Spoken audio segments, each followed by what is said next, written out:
Good day mga biyaheros ko. Ngayon araw pupunta tayo magpa-regroove ng bell. Dito nga pala yon sa may San Juan, sa P. Guevara Street. Ito nga pala ang name ng shop nila, Kuya Egay, The Scoot Garage. Sikat daw tong shop na to kasi madaming mga vlogger na pumumunta dito. At nagpapagawa ng CVT nila, nagpapakalkal sila ng kanilang pulley. At ito na nga nakarating na tayo. Ang pakay lang natin dito ay magpa-regroove ng bell. Kasi meron tayo extra na bell. At eto na nga, hawak ko na ang bell para magawa na nila. Makikita nyo rito, ang mag-staff nila ay busy sa paggawa ng CVT. Kasi nga, ang specialty nila dito is yung pag-dragging ng motor mo. Ang mga ginagawa pala nila dito ay nagre-regroove ng bell, re-redegree ng pulley at nagkakalkal ng ramp ball. Makikita nyo rito ang mga ibang customer nila. Ay galing pa ng ibang lugar. Dinadayo talaga nila itong shop na ito.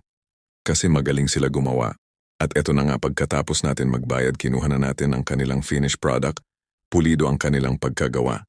Maganda ang pagka-grooved sa clutch bell natin. Susubukan natin to ikabit kapag nagpalinis tayo ulit ng ating CVT. Eto na nga. Kukuha na ako ng booking pa uwi. Maraming salamat mga biyaheros ko. Ride safe sa atin lahat. Peace.